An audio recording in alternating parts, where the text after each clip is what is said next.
My name is Ethan Cole. I was born and raised in Queens, New York.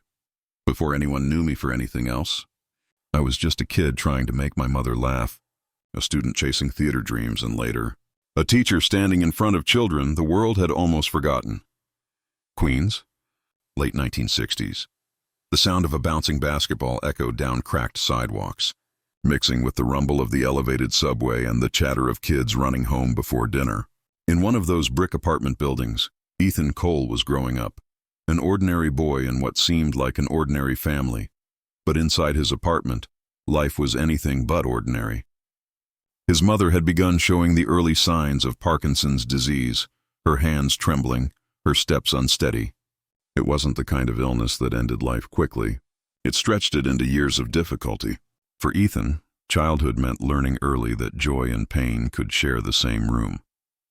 His father was the anchor, quiet, dependable, carrying the weight of the household. Ethan remembered one image more vividly than any other. His father taking his mother's trembling hand and whispering, "Don't worry, I'm here." That small act of loyalty would echo in Ethan's mind for decades. Humor became his weapon against despair. When the house grew heavy with silence, Ethan cracked jokes, mimicked television characters, made his mother laugh until her shoulders shook. Without realizing it, he was building a survival skill, using laughter to hold the darkness at bay. At school, Ethan thrived in the theater. Under the hot glow of stage lights, he felt alive. His teachers noticed the spark. He wasn't the best student or the best athlete, but he could own a stage. Still, his dream wasn't simply to be famous. He wanted connection, to reach people, to make them feel something. That desire led him to study special education and theater in college.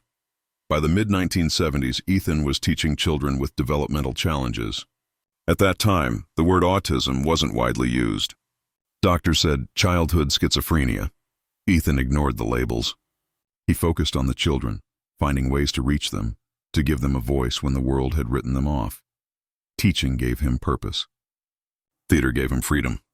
His life became a balancing act. By day, a compassionate teacher. By night, an ambitious actor rehearsing in small, struggling productions across New Jersey and New York. But survival in New York was brutal. A teacher's paycheck barely covered rent, and acting jobs paid even less. Ethan's friends drove taxis, waited tables, worked bars, each one quietly insisting, "This isn't who I am. I'm really a writer, a musician, an actor." Everyone lived in disguise, waiting for recognition. Late at night, grading papers in his dim apartment, Ethan often asked himself, "Is this all my life will be? A teacher who can't afford rent? An actor who never gets noticed?" His family's achievements made the weight heavier. His younger brother had gone to Harvard. His cousin graduated from Stanford and worked in government. His father built a steady career. Ethan, meanwhile, was still caught between classrooms and rehearsal rooms, clinging to scraps of hope. He felt like the dreamer who hadn't delivered. Still, he pressed on. Teaching gave him stability. Theater gave him release. But an unease gnawed at him, an unspoken sense that neither path would ever be enough. And then came the night that cracked everything open. After a rehearsal at a small community theater, Ethan stepped out into the cold New York air. A friend handed him a glossy magazine, casually saying, "Check this out." Ethan flipped it open under the streetlight. He didn't know it yet, but those pages would be the first breadcrumb leading him toward a world he never imagined. At that moment, he was still just a son trying to make his mother laugh, a teacher believing every child mattered, an actor waiting for his break. Innocence hadn't vanished yet, but the cracks were forming, and soon they would split wide open. I never planned it. Nobody grows up saying, "One day I'll be a porn star." That was never in my head. I wanted to teach, to act, to be respected, but life doesn't always care about your plans. By 1977, Ethan Cole was living in a tiny walk-up apartment in Queens, barely big enough for a bed, a desk, and stacks of papers from his students. During the day, he taught children with developmental challenges, pouring patience into kids the world had nearly abandoned. At night, he rehearsed lines in small black-box theaters, chasing a dream that seemed always out of reach. But survival was ruthless. Rent kept climbing. Bills piled up. His friends, actors, musicians, poets, were all on the same sinking boat. By day, they claimed noble identities. By night, they drove taxis, waited tables, or washed dishes. Ethan tried tutoring on the side, but even that barely covered groceries. One night, after rehearsal, an acquaintance showed him a magazine, Playgirl. Inside were photos of men posing with bold confidence. Ethan's friend smirked. "You've got the look. You could do this." At first, Ethan laughed it off, but the seed had been planted. A few weeks later, another strange twist.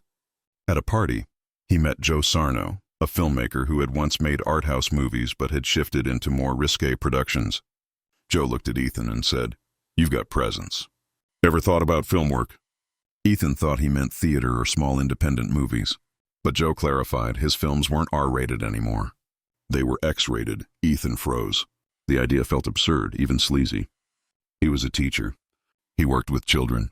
How could he even consider such a thing? And yet the practical voice inside him whispered, "You're broke. You're tired. You're out of options." He discussed it with his friends. Some laughed, some warned him. A few said, "If you can handle it, maybe it's not the worst idea." Ethan told himself it would be one time, just an experiment to make a little money and then walk away. His first set was nothing like the glamorous fantasies the public imagined. It was awkward, clinical. Cameras, lights, a director shouting instructions. Ethan was nervous, but he discovered something surprising. He could perform under pressure. His ability to laugh at himself, to treat even the absurd with professionalism, made him stand out. When the scene ended, the crew nodded with approval. Ethan went home that night in silence. He looked at himself in the bathroom mirror. A teacher, an actor, and now something else. He wasn't proud, but he wasn't broken either. Mostly, he was confused. He promised himself it was temporary. A side hustle, nothing more. But the money was undeniable. What he earned in a day on set was more than a week in the classroom. The contrast gnawed at him. For the first time, rent felt possible, bills manageable. And so, the one-time experiment became another call, another scene, another paycheck. By 1978, Ethan had quietly stepped deeper into the world. The industry was changing. Cameras were moving from film to videotape, making production faster and cheaper. A new generation of performers was emerging, and Ethan, reluctantly, almost accidentally, was among them. Still, he kept his double life. In the mornings, he stood before his students, guiding them patiently, never letting them glimpse the other world he now inhabited.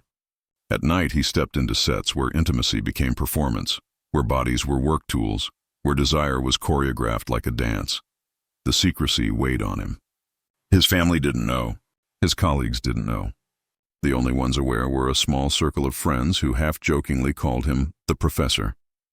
He felt torn in two, one part still clinging to dignity and teaching, another being pulled into a shadowy stage where his name, his body, was the act. People think it's easy, Ethan would later reflect. They think you just show up, take off your clothes, and that's it. But it's not. It's a performance, and like any performance, it takes stamina, discipline, focus. The difference is, this stage follows you for the rest of your life. In those early years, Ethan didn't yet understand how deep the rabbit hole would go. To him, it was survival. A paycheck. A strange side road until something better came along. He didn't know it would become the main road, paved with both recognition and shame. At 28 years old, Ethan Cole had already crossed a line he could never fully step back from. He had entered a world that the public consumed in secret, yet condemned in daylight. A world that would make him infamous, even as it stole pieces of his soul. For now, though, he still lived two lives. Teacher, actor, performer in films nobody admitted to watching. He believed he could balance them, keep one foot in each world. He was wrong, because soon the double life would collapse. The adult film industry was expanding, demanding more, and Ethan Cole was about to become one of its most recognizable faces, whether he wanted to or not. By the early 80s, I realized there was no turning back. What started as a side job had become my life. And once your face is out there, once your body is out there, there's no hiding. The late 1970s had given Ethan Cole his first taste of the adult film world. But it was the 1980s that transformed it, and him, into something far larger. The arrival of home video technology changed everything. Suddenly, People no longer had to sneak into adult theaters in the shadows of Times Square. They could bring the films into their own living rooms, hidden inside VHS cases. The industry exploded. Ethan found himself in demand. Directors remembered that he was reliable. He showed up on time, he could stay composed under pressure, and, unlike many who froze on set, he had a sense of humor that eased the tension. Word spread. Soon he was flying between Los Angeles, Las Vegas, and Miami, working with some of the biggest names of the era. But with recognition came a strange kind of double life. On the street, people would whisper his name, sometimes approach him with awkward curiosity. At airports or bars, strangers leaned in with questions like, "So what's she really like?" Or, "Is it true you guys don't fake anything?" Some treated him like a celebrity, others like a joke. At the same time, mainstream society condemned the very industry that made him visible. Politicians railed against it. Religious groups called performers corrupt and dangerous. Ethan often wondered at the hypocrisy. Millions consumed the films, but the performers themselves were treated like outcasts. The paradox was painful. For every fan who asked for a photo, there was a parent who looked at him with disgust, a neighbor who turned away, or a teacher colleague who never spoke to him again after learning what he did. Still, the money, though never as much as outsiders believed, was steady. It was more than he could earn teaching, enough to live on, enough to keep going. And for a while, that was reason enough. The industry itself was shifting rapidly. First, film reels gave way to VHS tapes. Then VHS battled Betamax. Soon cable television joined the game, pushing boundaries of what could be broadcast. By the early 1990s, the internet loomed, promising to remake the business again. Ethan was there for every wave, but the cost of visibility was steep. His name became synonymous with adult film. Casting directors in mainstream theater no longer called. Schools closed their doors. Whatever chance he had of returning to a respectable career evaporated. You become trapped by your own reputation, Ethan later admitted. Once you're the guy on that tape, you can't go back to being just a teacher or just an actor. People won't let you. Relationships suffered too. He longed for intimacy, but found it hard to separate work from life. Jealousy haunted his partners. He tried to explain that performance was different from passion, that the set wasn't the same as the bedroom. But not everyone could live with that distinction. Many relationships ended in bitterness, with Ethan left wondering if true companionship was something he had permanently traded away. Despite the loneliness, his career reached what many called its peak. He traveled internationally, shooting films in Italy, Spain, Germany. He appeared alongside some of the industry's most iconic figures. At conventions, lines of fans stretched down hallways, waiting for autographs. Some called him a pioneer, a symbol of a changing era when adult films briefly brushed the edges of mainstream acceptance. And yet, deep inside, Ethan was conflicted. He enjoyed the recognition, even the absurd celebrity status that came with it. But he also knew how the world looked at him, with judgment, sometimes with contempt. The same society that consumed his work in secret condemned him in public. By the mid-1990s, the contradictions had hardened into reality. Ethan Cole was famous, but for something he never truly chose. He was successful, but in a field that barred him from almost every other path. He was wanted, but rarely respected. People think it's glamorous, Ethan reflected. But fame in this world is a cage. It's built from your own choices, yes, but also from everyone else's hunger. Once you step inside, the bars lock behind you. The world of VHS tapes, convention lights, and whispered recognition had made Ethan one of the most recognizable figures in the adult film industry. But with every year, the line between who he once was, the teacher, the son who made his mother laugh, and who he had become grew thinner, harder to see. He had risen. But the rise came with a cost. His other life had vanished. There was no more double identity. There was only Ethan Cole, the man on the screen. And in the years to come, even that would be tested, as new technology, health crises, and the relentless weight of time began to close in. People always ask me about love. They assume if you work in this business, you must be swimming in it. But the truth? Love was the one thing I never figured out. By the mid-1990s, Ethan Cole had become a familiar name in the adult film industry. Fans recognized him in airports and bars, even in grocery store aisles. Strangers leaned over with smirks, asking inappropriate questions or whispering jokes loud enough for him to hear.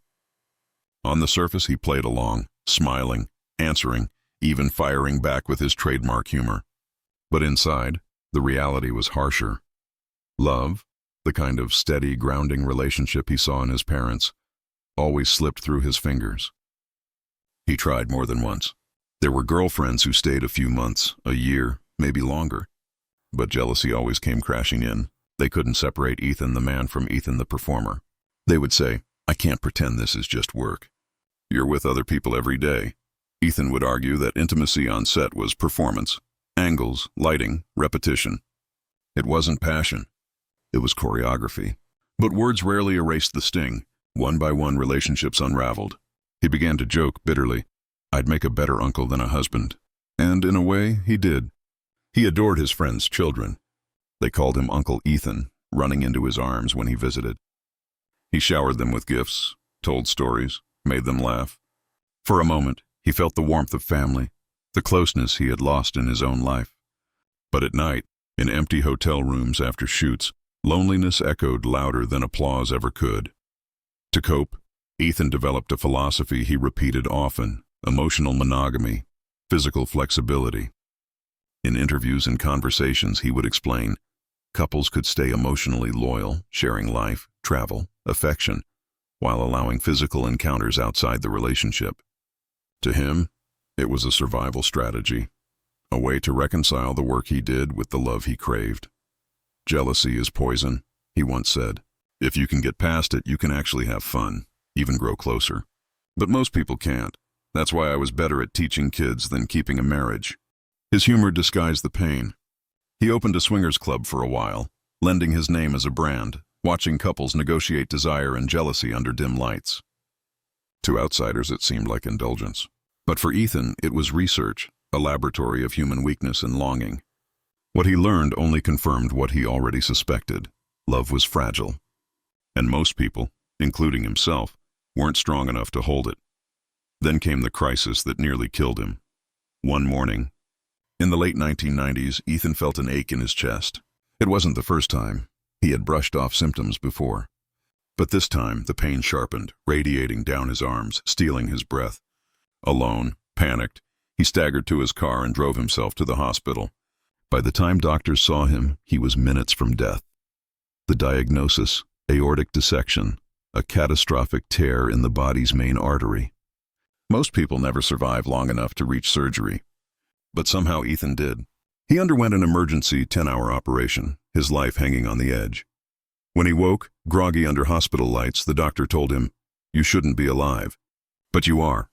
The brush with death left Ethan shaken. For weeks he lay in recovery, tubes in his chest, his body weak. He thought about his students from years ago, about his mother's trembling hands, about the irony of surviving a profession that judged him yet nearly losing to his own body. "I thought I'd die a punchline," he said later. "Instead, I walked out with scars and a second chance." But even survival didn't change the contradictions of his life. The industry kept calling. The money, though never enormous, was steady. Fans still recognized him. He slipped back into the routine. Sets, flights, hotel rooms. The difference was that now, every time his chest ached, he remembered the edge. The fragility of it all. He began to wonder if he would be remembered for anything beyond what people whispered in lines at conventions. "I wanted to be known as a teacher, an actor, a musician even. Instead, I became famous for being the guy who never said no." You can survive that, but it's a lonely survival. By the early 2000s, Ethan's career had weathered decades. He had seen the industry transform from film reels to VHS to digital screens. He had lived through scandals, trials, changing tastes. And still he was standing. But the cost was clear. Relationships that never lasted, a body scarred by surgery, a reputation that shut doors before they even opened.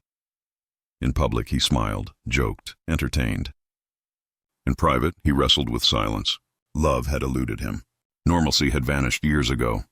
What remained was survival, day after day, scene after scene, and yet survival itself was a kind of victory. Against poverty, against loneliness, against death itself, Ethan Cole was still here, still standing, Still telling his story, what he didn't know was that survival would not be the end of his journey. The industry was changing again into something even stranger. And Ethan, whether he wanted to or not, would be forced to adapt. People think they know me, but what they know is just a fraction, the most obvious part. The truth is, I'm more than that. I've always been more. But once the world puts a label on you, it's almost impossible to peel it off. By the 2000s, the industry Ethan Cole had once stumbled into was unrecognizable. The shift from DVDs to streaming and online platforms turned what had once been a niche business into an endless flood of content. Suddenly, anyone with a camera and an internet connection could call themselves a performer. The glossy studio sets Ethan had worked on for decades were losing ground to cam sites, amateur clips, and digital downloads. The irony was painful. He had survived long enough to watch the business he helped build almost erase the need for him. Younger faces, new trends, endless supply. His generation of performers, the ones who endured the grueling lights, the awkward sets, the lawsuits and scandals, were fading into the background. Still, Ethan found ways to stay visible. He made appearances at conventions, signed autographs, told stories to fans who had followed him for decades. He even stepped into mainstream pop culture, cameoing in music videos and small films. For a brief moment, it felt like he had broken through the walls of stigma, that the world could see him as more than just the label attached to his name. But fame was fickle. To some, he was a cult icon. To others, a punchline. He laughed along, but the contradictions stung. "We were never millionaires," he often reminded people. "Everyone thinks we walked away rich. Truth is, we were thousandaires at best. Enough to survive, not enough to escape." What he did earn, he spent living, traveling, playing music, dabbling in stand-up comedy. Humor was still his shield, his way of disarming the judgment. He carried a harmonica everywhere, playing riffs for fans at signings, reminding people that he was more than a single image on a screen. Yet, late at night, when the crowds were gone, the silence pressed in. He thought about what might have been: teaching, theater, maybe marriage, children, the kind of stability he saw in others but never found for himself. His near-death experience haunted him, whispering that every borrowed year was fragile, temporary. "I wanted to leave something behind," he admitted once. Not just films people won't admit they watched, but something lasting: music, words, maybe just kindness. When asked what he was proudest of, Ethan's answer surprised people. It wasn't the number of films or the notoriety or the fame. It was the small things: helping a struggling student find their voice, making his mother laugh when her hands trembled, surviving when doctors told him he shouldn't. Legacy isn't always what the world remembers. Sometimes it's the things nobody saw. In his final reflections, Ethan often circled back to one theme: the hypocrisy of shame. Society consumed sex constantly, secretly, yet condemned those who embodied it. He debated preachers, argued with critics, and repeated the same line: "Relax, it's just sex." But he knew it was never just sex. For him, it was identity, survival, contradiction. It gave him life and took pieces of it away. It gave him fame but stripped him of dignity. It paid his bills but cost him his peace. As he grew older, the crowds thinned, the cameras stopped calling as often. Yet Ethan Cole remained, scarred, weary, but still standing, still telling his story. "I never planned this life. I never chose it the way people think. But I lived it. I survived it. And if my story means anything, it's that behind every label, every judgment, there's a human being, messy, flawed, complicated. Like everyone else, the spotlight fades. The conventions end. The questions stop. And what's left is a man looking back at decades of contradictions: teacher and performer, survivor and outcast, legend and cautionary tale. Ethan Cole's name will forever be tied to a world most only whisper about. But his story, like all stories, is more than the work he did. It is about the choices, the costs, the survival, and the scars. My name is Ethan Cole. This was my life, the parts you saw and the parts you didn't.